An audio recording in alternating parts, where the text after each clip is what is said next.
Well, good afternoon. I am incredibly delighted to welcome you to this year's holder of the George P. Smith II Visiting Distinguished Chair.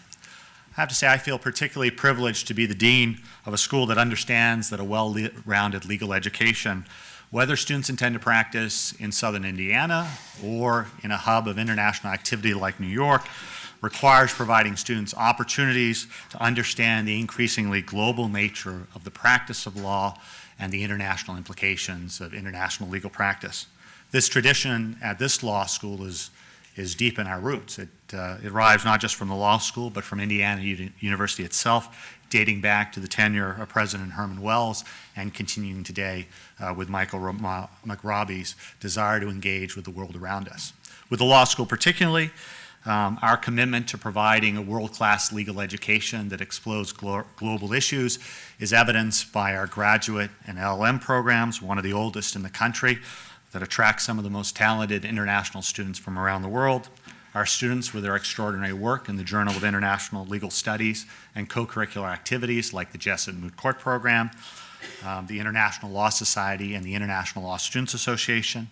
Our faculty, many who are leading scholars in the area of international law and relations, our Center on the Global Legal Profession, our Milt Stewart Fellows, where we send students to Brazil and India and Korea and Japan, our students who work as JD affiliates for the Center of Constitutional Democracy, helping peace movements in Burma, Liberia, South Sudan, among other places, our deep relationships with partner institutions in Poland and India and Korea and Brazil and India, among others, and most importantly, this event, a yearly lecture from the George P. Smith Visiting Distinguished Chair. This Smith Chair was established to bring exceptional scholars and practitioners of international law to our school each year as a way to broaden our students' exposure to scholar and judges of national and international reputation.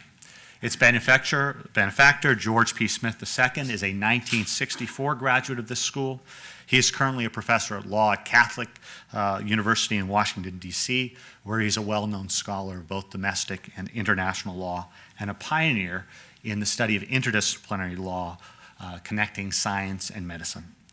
Due to his incredible generosity, over the years we've been able to invite some of the most leading scholars of international law and international law practitioners in the world. This has included the Honorable Michael Kirby, the Judge of the High Court of Australia, Professor Janet McLean from the University of Auckland, New Zealand, and Professor Harold Hongju Ko from Yale Law School and legal advisor of the U.S. State Department. So today, I'm very honored to continue this tradition of hosting the world's leading figures in international law by welcoming Judge Joan Donoghue, a member of the International Court of Justice in The Hague, as this year's Distinguished Smith Lecturer. Judge Donoghue has had an incredibly important career in international law that has had a major impact. She's also been a trailblazer in many ways.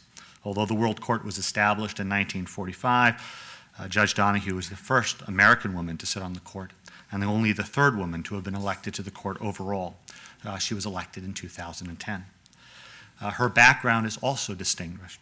She earned her JD from UC Berkeley's Boalt Hall School of Law and then started her career in private practice at the international law firm of Covington and Burling in DC. From 1989 through 2010, Judge Donoghue worked for the United States Department of State in a wide range of positions. Early in her career, she served as an attorney for the Office of Law Enforcement and Intelligence, as well as the Office of Inter-American Affairs, including doing legal work on the landmark Nicaragua versus United States case before the International Court of Justice. In the 1990s, she served as the Assistant Legal Advisor for African Affairs, providing advice on the transition to democracy in South Africa. And she also served as the Assistant Legal Advisor for Economic and Business Affairs, focusing on questions such as the U.S. economic sanctions and conflicts of jurisdiction. Most recently, Judge Donoghue was the U.S. Department of State's Principal Deputy Legal Advisor, providing advice to President Obama and Secretary Clinton on all aspects of international laws, including matters of international humanitarian and human rights law, negotiation and implementation of resolutions of the Security Council and General Assembly of the United Nations, on bilateral claims negotiations with Iraq, as well as the United States-Iraq Security Agreement, and the implementation of President Obama's executive orders on Guantánamo. She's also an a leading international law scholar. She has taught courses in public international law at George Washington University School of Law, the Georgetown University Law Center, and she returned to her law school at Berkeley as a Council on Foreign Relations International Affairs Fellow and visiting professor. Her published work has included articles in the Georgia Law Review, the Columbia Journal of Transnational Law, the American Journal of International Law, and the Yale Journal of International Law. Now, I have to say, this seems like a long introduction. I had to cut this resume down significantly, and I am leaving out a lot. The distinguished career is great. She has been with us at the Maurer School of Law last couple of days now, and I have to say, I have just been so grateful how generous she has been with her time, meeting with students and faculty. I know that as a group, the entire IU community has benefited greatly. She has such a tremendously busy schedule. I understand she only does a couple of trips a year to the United States right now, and we are so grateful that she chose to spend time here. Her lecture today is entitled International Law in Indiana, Reflections from the World Court. I hope you'll join me after the talk for a reception in the third floor faculty lounge, but please join me now with a very warm welcome and round of applause for Judge Joan Donoghue.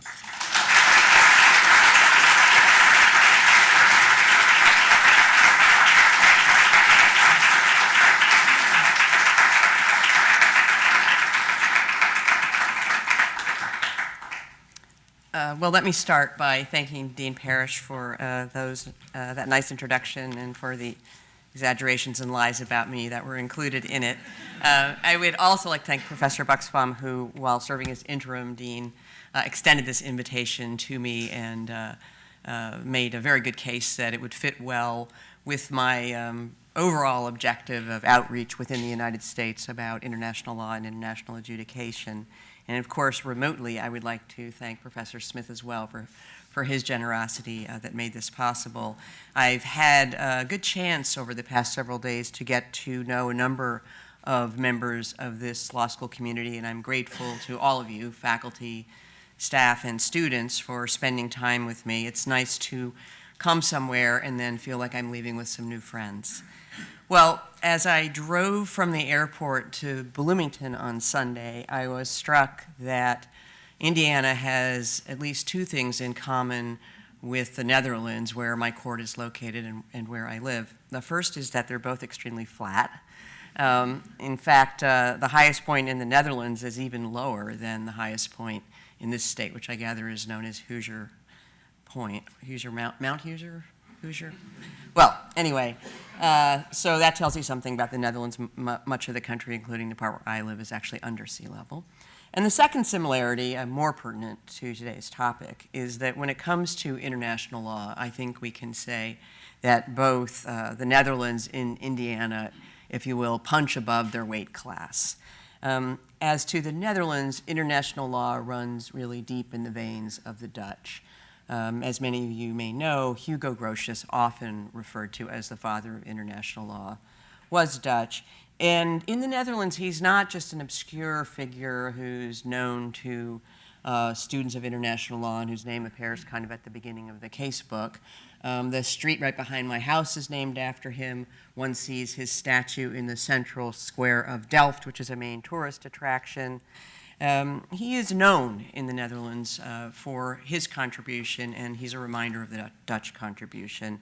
And more recently, the Dutch government and the municipality of The Hague has worked very hard to put light on the role of the Netherlands and The Hague in particular by depicting The Hague as a city of peace and justice, and by calling attention to the many courts that call The Hague home, not only my court, the International Court of Justice, but also a number of criminal courts, including the International Criminal Court and the International Tribunal for the former Yugoslavia, other courts that I won't mention, and beyond courts and tribunals, also the OPCW, the institution that recently won the Nobel Prize.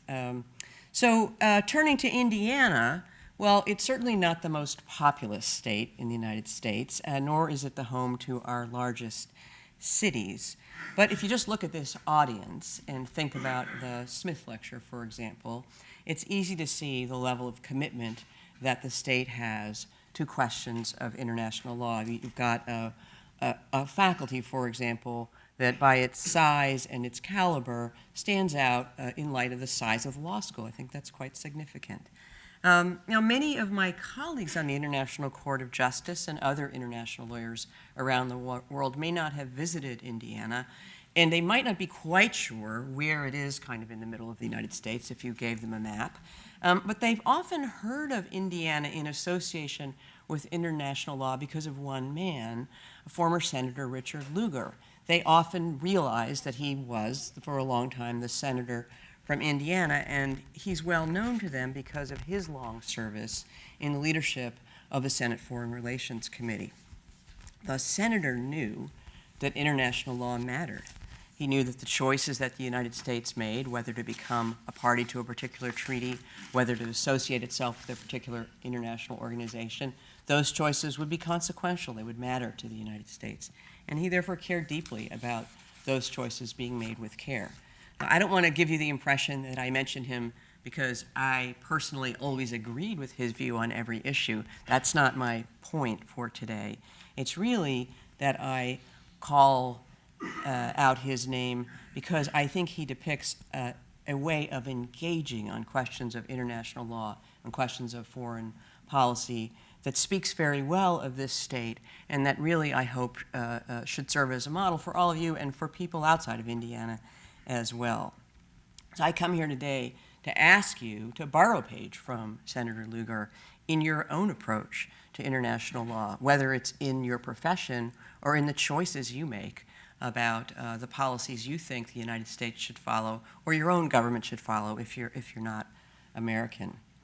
So to that end, I'd like to talk a little bit today about the role that international law plays in the lives of Americans, that it plays in the lives of the people of Indiana. And I want to start with the idea of sovereignty.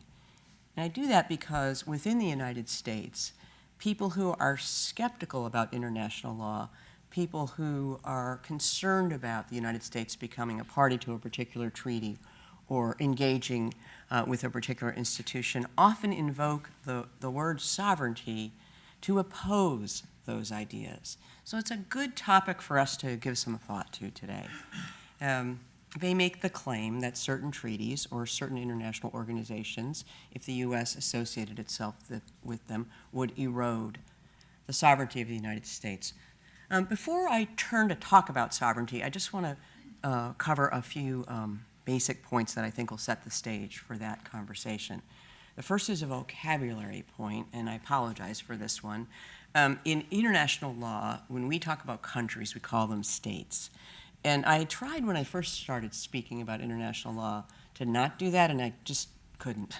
So I tell you up front, when you hear me use the word state, I'm talking about a country. I'm not talking about states of the United States. If I talk about states of the United States, you'll be able to tell. But generally speaking, when I use the word, I'm talking about countries. And the second is I want to caution that as you think about international law and international courts generally, you have to watch for something that happens to all of us, and I include people who specialize in international law, which is that we accidentally fall into using a domestic law paradigm to evaluate and think about international law and international institutions. Now, our law, our courts are familiar to us. We studied them in law school, and even if we aren't lawyers, we have a pretty good sense, I hope, of how U.S. courts work, how our legal system works, from our general education, from what we see on programs like Law and Order, for example. So what that means is it gives us this natural reference point that we draw on when we're trying to evaluate international law and international institutions, and sometimes that's helpful. Sometimes we can draw some meaningful conclusions, but it has its limits. And the reason is that the system of law within the United States is well developed, it's well understood. The Constitution ultimately tells us what law is. It allocates powers, on the one hand, as between the federal government and the states, and then within the federal government allocates to the three branches. Within that structure, we have mechanisms of enforcement, robust coercive powers that don't exist at the international level.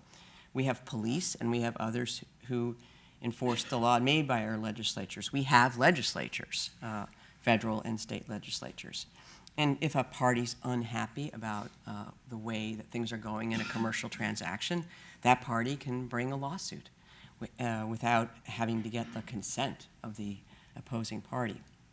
By contrast, the system of law and institutions at the international level could best be described, I think, as primitive and decentralized and maybe also messy, somewhat chaotic. There's no world legislature, there's no world executive branch, there's no sheriff.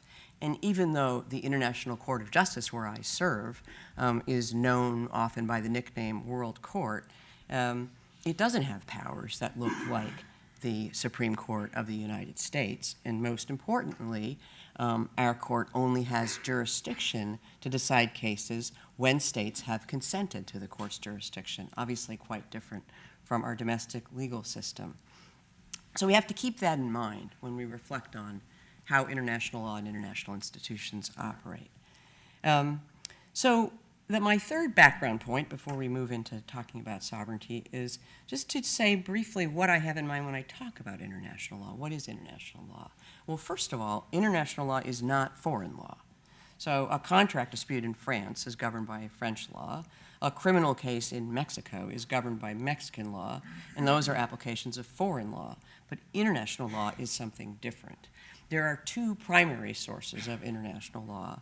The first is treaties, and treaties go by lots of names, so we can call them international agreements, and sometimes they're called protocols.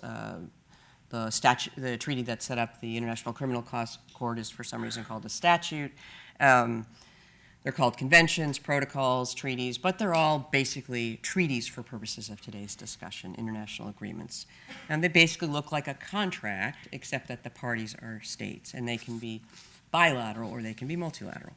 And the second primary source of international law is customary international law. I'm not going to focus on customary international law today. I'm going to keep my focus primarily on treaties. So now let's then turn to what is the relationship between treaties and the idea of sovereignty that comes up so often when we talk about choices that face the United States. Well, for an international lawyer like me, sovereignty is one of the key starting points of many international legal questions. The UN Charter cites the principle of sovereign equality of states as one of the fundamental principles of international law. And the idea of a state's sovereignty over its own territory is also firmly established. So if we understand the world as a collection of nation states, each one sovereign and each one equal to the others, you start to see how that sovereignty as a fundamental principle of international law shapes the treaties that states conclude. And I'll give you some examples of that. A foreign airline can't land in the United States without U.S. permission. That's a consequence of U.S. sovereignty. And of course, it also means that a U.S. airline can't just haul off and fly to another country without the consent of that state. Same reason, that state's sovereignty. Well, it would be hugely inefficient if states granted permission for air carriers on a flight-by-flight basis. And so that gives rise to a series of bilateral international aviation agreements. I think there are about 100, in which the United States allows the carriers of another state to fly to the United States under certain conditions and gets the same reciprocal right for its carriers. So those agreements operate actually to eliminate government interference, to reduce the burdens on commerce, and to allow the free flow of trade and travel. Another example, the United States is party to about 50 bilateral investment treaties, and those provide important protections to U.S. investors overseas and also give them an opportunity to initiate dispute settlement against the state where they're doing their investment in an arbitral tribunal rather than being limited to pursuing a remedy in the courts of the state where they're investing. So let's go beyond economics. What happens if an American travels abroad and is arrested? Well, because of a multilateral agreement on consular assistance, which has about 170 parties, that state where the American is arrested is required to notify the U.S. Embassy so the U.S. Embassy can help that person retain legal assistance. what if what if a foreigner here in Indiana commits a crime and then flees to another country? Under bilateral extradition treaties, the United States can seek to bring that person back to Indiana to stand trial. There are about 100 of those, and the U.S. State Department and Justice Department are always working hard on those. Treaties are also important to the U.S. military. The Geneva Conventions set out the rules by which laws are to be fought. And what happens if a member of the U.S. military is stationed abroad and is arrested? Well, remember, I said earlier that state where the person has been arrested has sovereignty over that territory. So normally that would mean that the state would be free to prosecute that member of the U.S. military. But the United States has negotiated agreements called status of forces agreements, which give the United States the right to prosecute that service member in U.S. processes rather than leaving the person to be prosecuted in local courts. So based on these kinds of treaties, examples of treaties, I want to offer a couple of observations. The first is you can see that all of these treaties start from the premise of sovereignty, and then they change the rules that would apply in the absence of the treaties.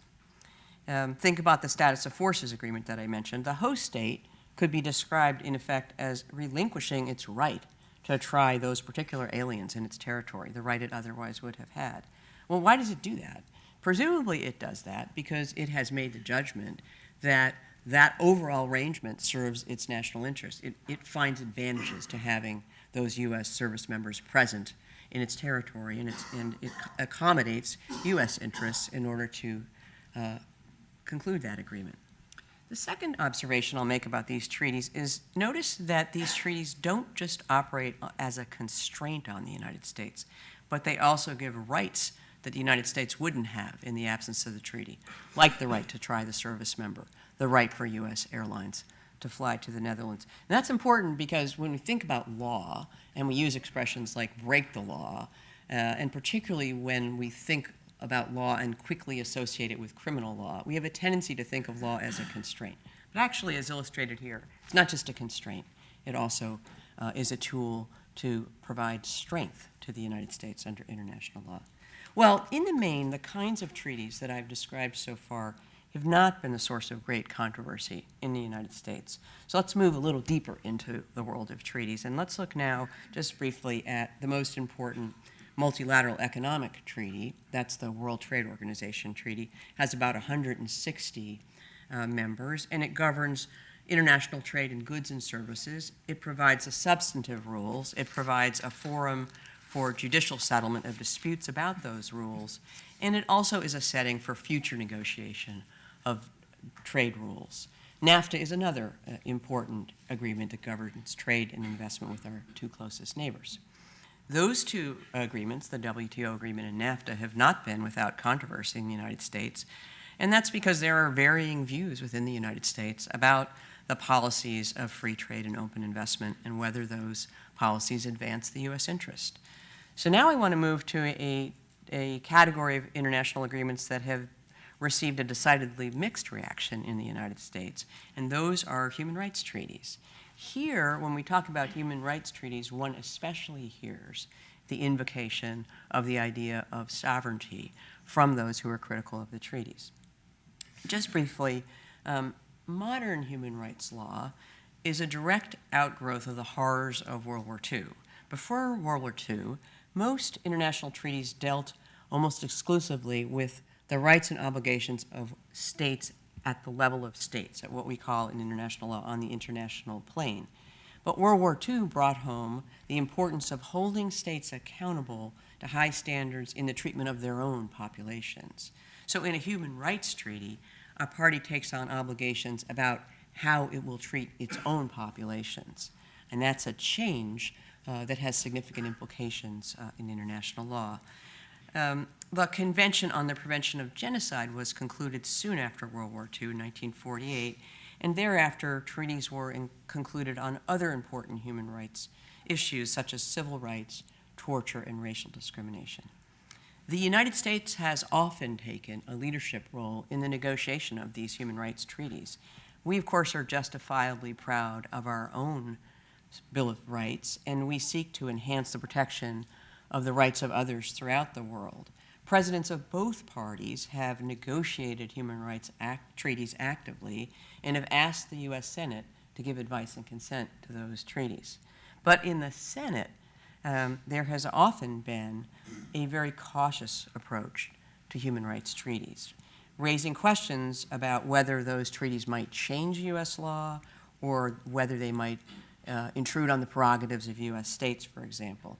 Successive presidents have worked with the Senate to address these concerns through devices that some of you may know about that are known as reservations, understanding, and declarations, sometimes abbreviated as RUDs. And as a result of those efforts, the U.S. is a party to all the human rights treaties on the topics that I mentioned earlier. But there remains a considerable divergence of views within the United States about the subject of human rights treaties. There are some in our country who view international law and institutions with suspicion, and they question what the United States stands to gain from joining human rights treaties. Another perspective is that our values are and should be one of our most important exports. This was a point of view that was vividly expressed by President George Herbert Walker Bush as part of his successful effort to persuade the Senate to approve one human rights treaty, the International Convention on Civil and Political Rights, in 1991. President Bush stressed that ratification would strengthen the U.S. ability to influence the development of appropriate human rights principles and would provide an additional tool in U.S. efforts to improve respect for fundamental freedoms throughout the world. In debates within the United States about human rights treaties, the critics of those treaties regularly invoke sovereignty to complain about the substantive norms contained in the treaties and about international institutions that are associated with those treaties. So let's just move from a minute from talking about substantive norms that are found in treaties, which I've been talking about so far, to international institutions, like the one where I serve. I serve on the International Court of Justice, the principal judicial organ of the United Nations. When critics look at institutions like the court where I sit and other institutions, we hear sometimes that the United States shouldn't relinquish its sovereignty by exposing itself to decisions or recommendations that are made by a group of people who are not American, who might not share our values. And the counterargument is also made that broader engagement by the U.S. in various institutions permits the U.S. to shape outcomes in a manner that fits with U.S. ideals and advances U.S. national interests, and also promotes the rule of law, which is important to the United States. We hear those kinds of debates about the International Court of Justice, where I sit. As many of you know, the United States accepted the compulsory jurisdiction of the International Court of Justice shortly after World War II, but it withdrew that acceptance in the mid-1980s in the wake of the Nicaragua case, where it was dissatisfied with the court's decision on jurisdiction. Although that's true, it's also true that the United States has appeared before the International Court of Justice on both sides of the case as an applicant and as a respondent, and has done so more than any other state. It also participates actively in international adjudication and other bodies.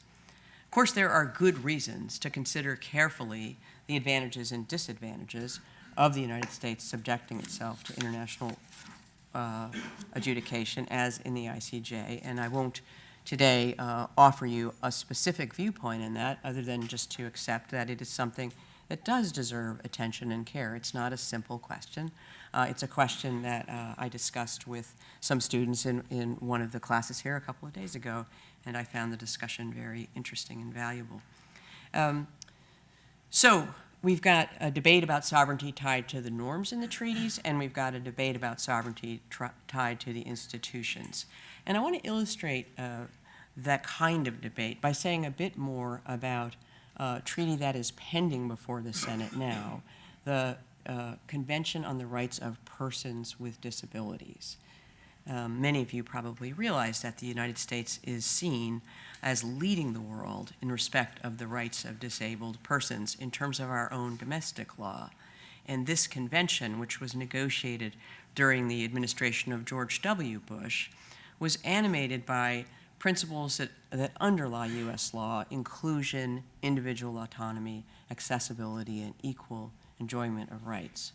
When President Obama sent the treaty to the Senate and asked for advice and consent to ratification, he stressed the tangible benefits to disabled Americans who travel abroad, and pointed out that this treaty would require other states to change their laws, to bring their laws up to the level of U.S. laws, and that would benefit these traveling disabled Americans.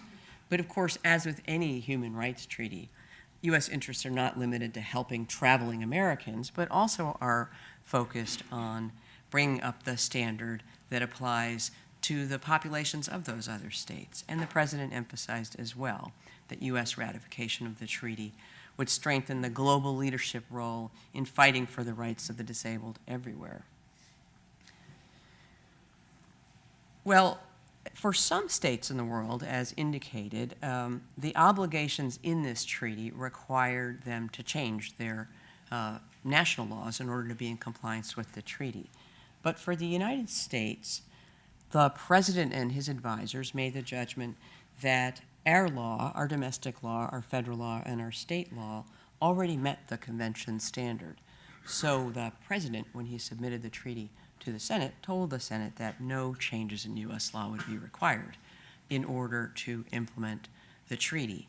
And the President and the Senate have proposed steps that the U.S. would take in becoming a party to that treaty through the inclusion of reservations, understandings, and declarations that would reinforce those conclusions and were designed to dispel concerns that have been put forward by those who weren't quite as convinced as the President was that there would be no change in U.S. law. Well, those steps have not convinced the critics, who have made general claims that the treaty would erode U.S. sovereignty, both because of its substantive provisions and because of an advisory institution that it establishes.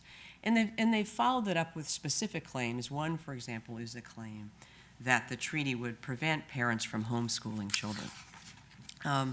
The treaty has widespread bipartisan support. Senator McCain and former Senator Dole supported it. Former Senator Lugar supported it. Veterans groups supported it. But nonetheless, the Senate has thus far declined to give advice and consent to it. It voted on it once and rejected it. So it's very interesting to compare two perspectives in this debate. I'm going to start with what Secretary of State Kerry said recently about the possibility of the U.S. becoming a party to the treaty. He said, if we did so, the U.S. would export our gold standard in the treatment of the disabled. He said this treaty isn't about changing America, it's about America changing the world. And he urged that the United States should not sit on the sidelines when the 138 parties to that treaty get together and talk about the rights of the disabled. He said, quote, when we're not there, other countries with lower and different standards fill the void. Now let's contrast that viewpoint with what an opponent had to say. And here I'm referring to Senator Orrin Hatch. Senator Hatch invoked Alexander Hamilton and said, the sovereignty belongs to the people of the United States, who express that sovereignty through their elected representatives.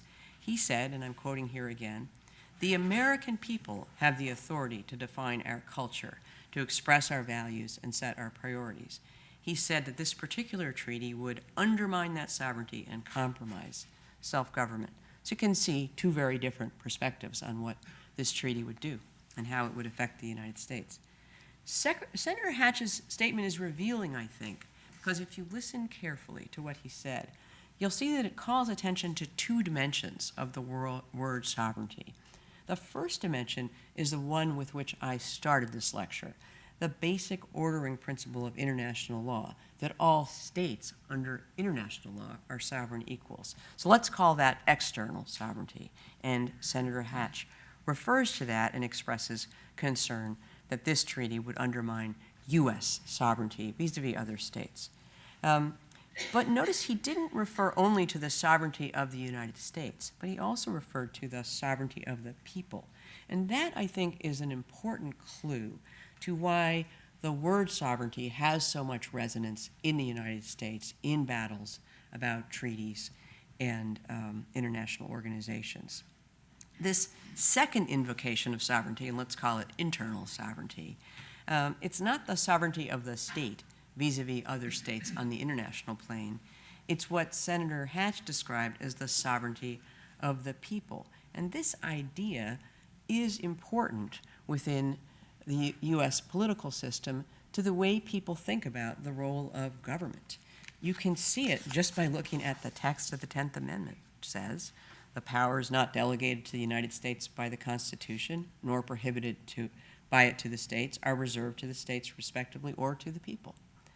So when sovereignty is invoked within the United States in conversations about treaties, in conversations about international institutions or international courts, like the one where I served, I think that the meaning that is given to the term is bound up in these two ideas and often lumped together either with purpose or without reflection. It's probably a mix of each. There's concern that the United States will lose its sovereignty vis-a-vis other states, but there's also concern that the people, or perhaps the states, will lose control that some observers think they should retain rather than shifting it to the federal government, for example.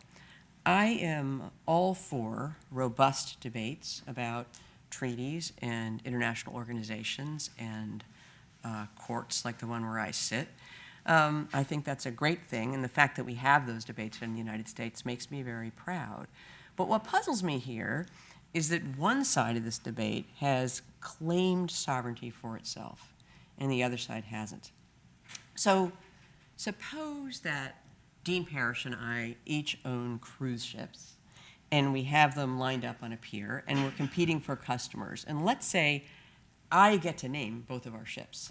So I name my ship the Dreamboat, and I name your ship the Rusty Bucket. So I've picked a good name, and yours is not so good, and that's by design. Now the tourists stroll up and down the pier, and they're deciding which boat is more appealing. Most of them, I think, will say, Dreamboat, Rusty Bucket, and they'll come to me. A few of them may actually examine the ships and reach the judgment that perhaps the Dean's ship is as safe as mine and maybe even safer. But most of them will be attracted by the name and will behave that way.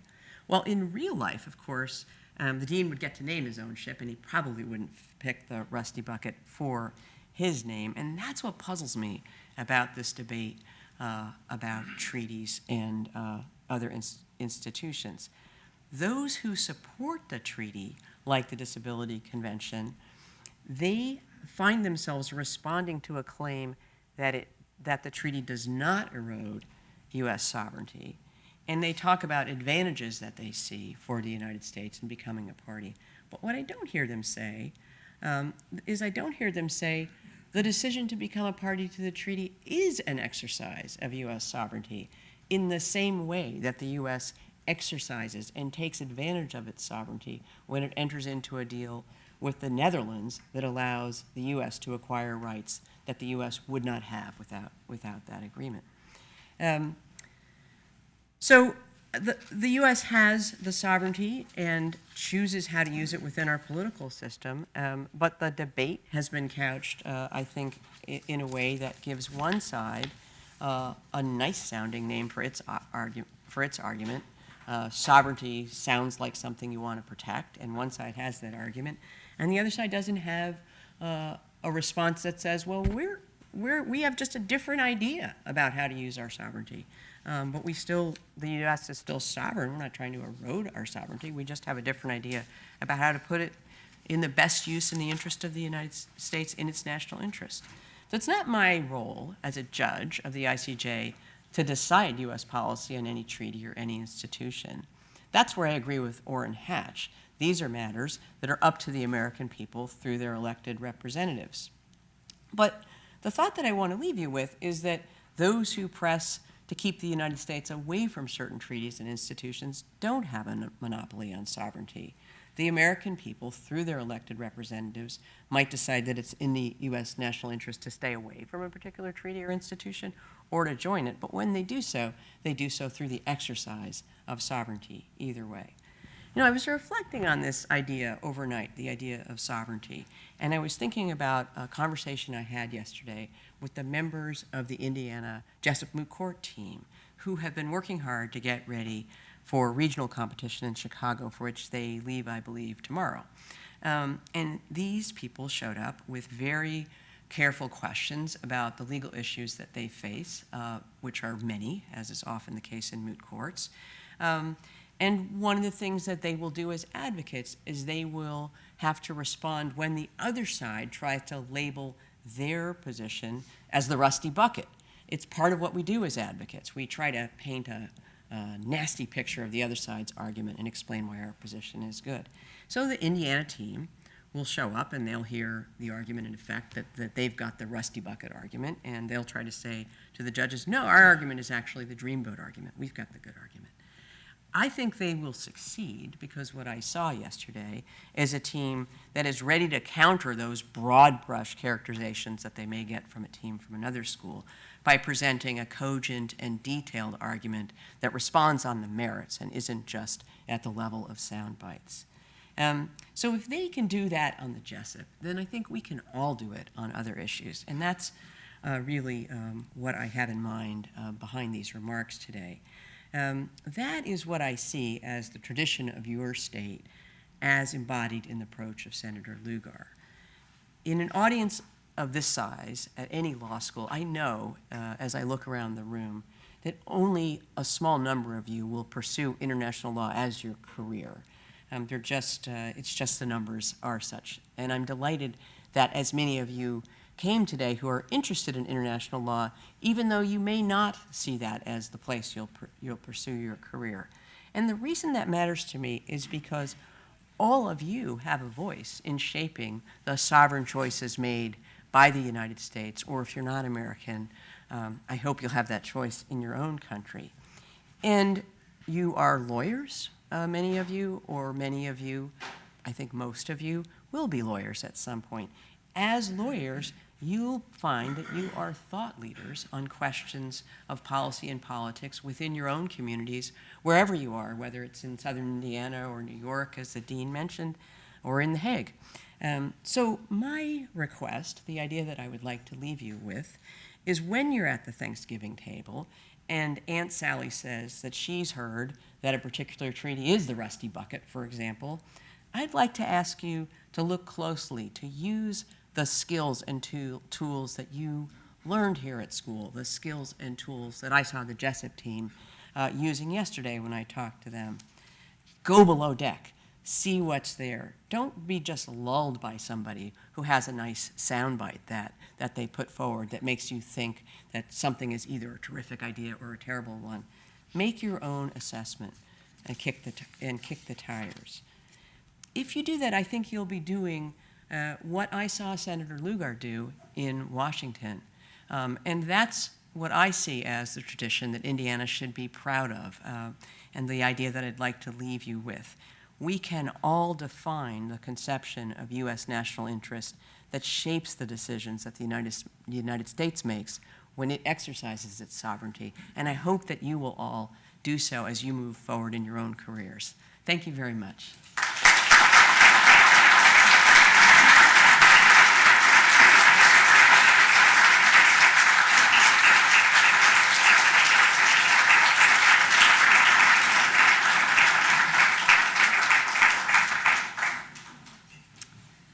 I can take questions if there's interest. Professor. I want to come back, I want to connect the comments you made about defending the green vote argument against Rusty Buck, particularly as it relates to Senator Lugar. Because as you're aware, Senator Lugar did not select the primary challenge in the last presidential election. I know personally myself in talking to people during that election, these arguments were presented in terms of how the senator looked at the relationship international to the U.S., how these treaties are exercising sovereignty. In my experience, it's not that that argument can be made. It's made all the time. The problem that I think, at least I've seen, is it does not resonate as a matter of politics, which is suggesting to me that the debate is not really about sovereignty, it's about something else. And we rarely get there in terms of trying to figure out what is the real debate about. Why are we both using sovereignty as a smokescreen for what might actually be going on? And some of this, in my experience, relates to the arguments that signing some of these treaties will benefit the people of Indiana or the people of the United States. And let's just go back to the disabilities treaty. If our law already provides all of the protections that the treaty holds, then signing the treaty for purposes of people in Indiana provides no additional benefits. And so are we in the business then of exporting? People begin to lose interest in connection with that, because in other contexts, we are quite reluctant to export our commitments or our values with regards to how we behave overseas. So it becomes a completely different argument that's not really anchored in either vision about sovereignty. It's a much more nuanced debate about whether or not the treaties actually will have an impact in Indiana. If the argument from the President and Senator is that we already have all of these benefits without the need to sign the treaty, we did this on our own. And I'm just wondering, that's my experience in hearing the debate about sovereignty, that in fact it really isn't a debate about sovereignty. It is much more fundamentally about what is the role of the benefits from a U.S. domestic political context of signing the treaty. Well, looking at the Disabilities Convention in particular, my own impression is slightly different. I think the efforts to scare people about the treaty are very heavily grounded in sovereignty rhetoric. And I think that a significant emphasis is on what I refer to as internal sovereignty, trying to suggest that this treaty will somehow change U.S. law, will prevent parents from homeschooling their kids, etc. But there's also an element of what I refer to as external sovereignty, suggesting that the U.S. Will be judged by people who can't be trusted because they're not American in the committee that's set up by the treaty. What I think that the affirmative case I think has to do with a different conception of the U.S. national interest, and that's where I suppose Senator Lugar's ideas failed to hold sway within Indiana ultimately in that primary, because I think a fair case could be made that it is in the U.S. interest to promote a fair and just world, that is something that does benefit all of us. And somebody might not be convinced by that, but and it is a difficult point to make because it is less attenuated. It's sad if you say, oh, you like homeschooling your kid, you won't be able to under this treaty, then the person feels nervous about a very concrete risk, a greatly overstated one.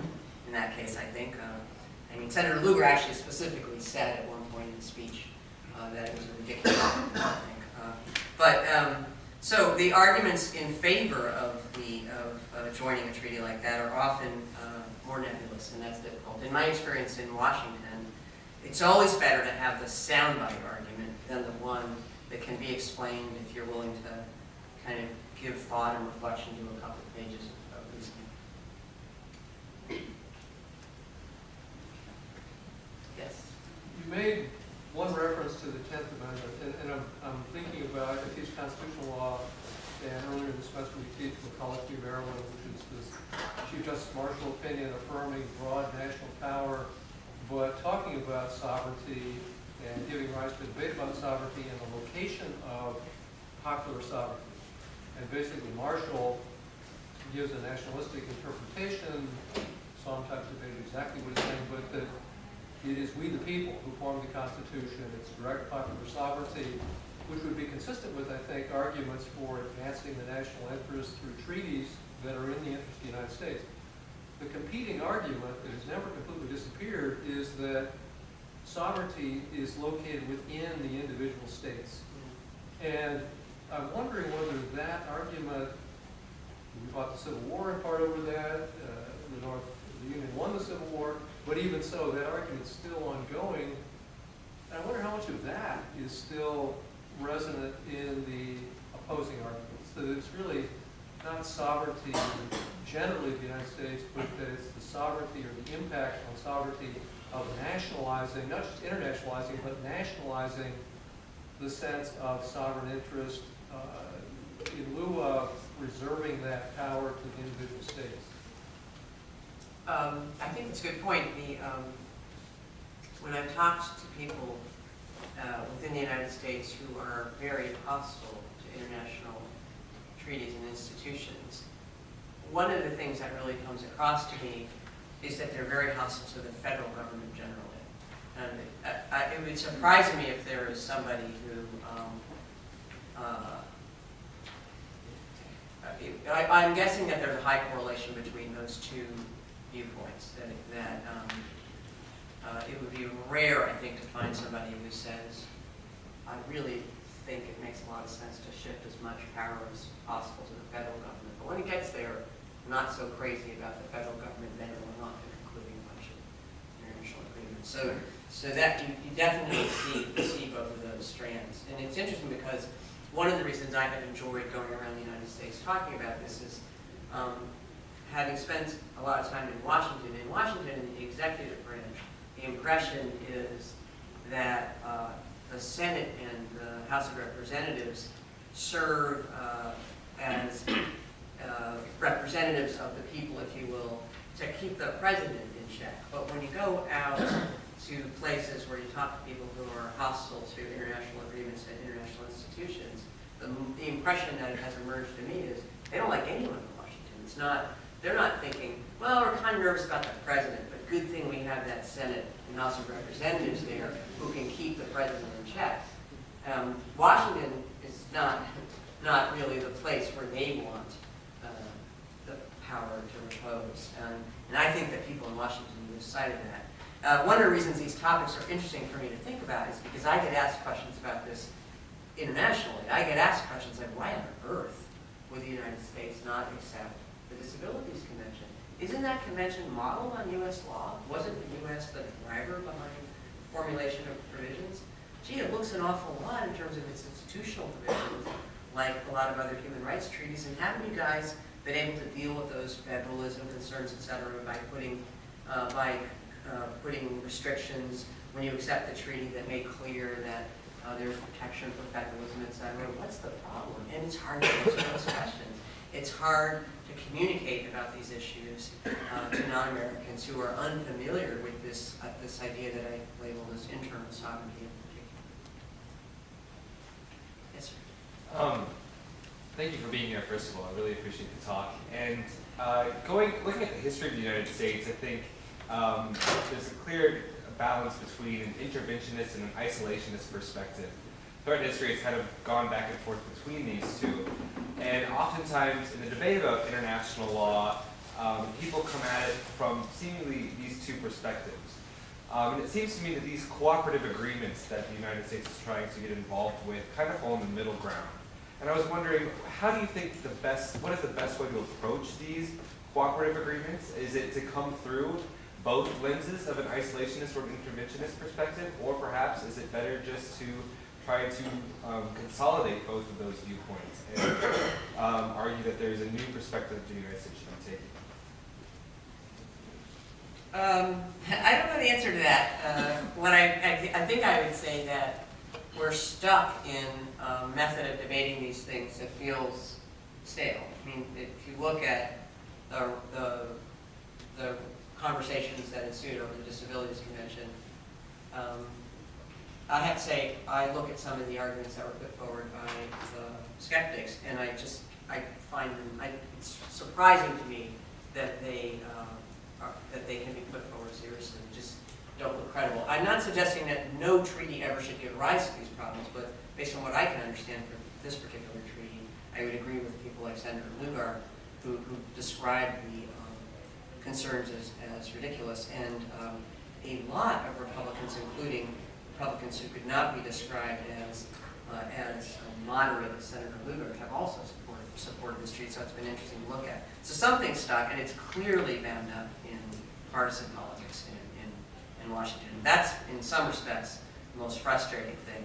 And that's the sort of shortcut answer that I give to my international colleagues when they say, why doesn't this happen? And I say, well, it's partly partisan projects. But whether there's a new, I'm not sure what your new paradigm would be, but I certainly invite you to develop one because the current one doesn't seem to be working very well. By which I mean this. The United States is not a party, but I can't explain why it's not in a way that's satisfactory to me. So my point is not, I want the U.S. to do something I think is right policy. It's more that I want to be able to understand the behavior of my own country in a way that I feel can be explained in a coherent way, whether I agree with it or not. And I can't do that.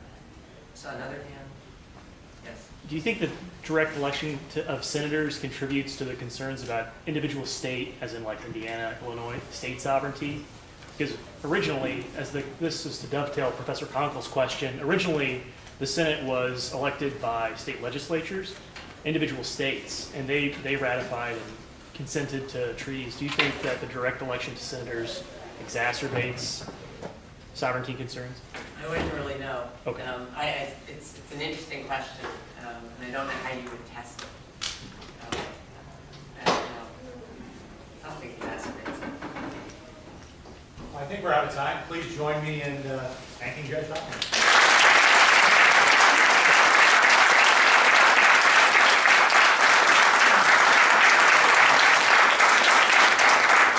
I hope you'll join us up on the third floor in the Greenboat Lounge.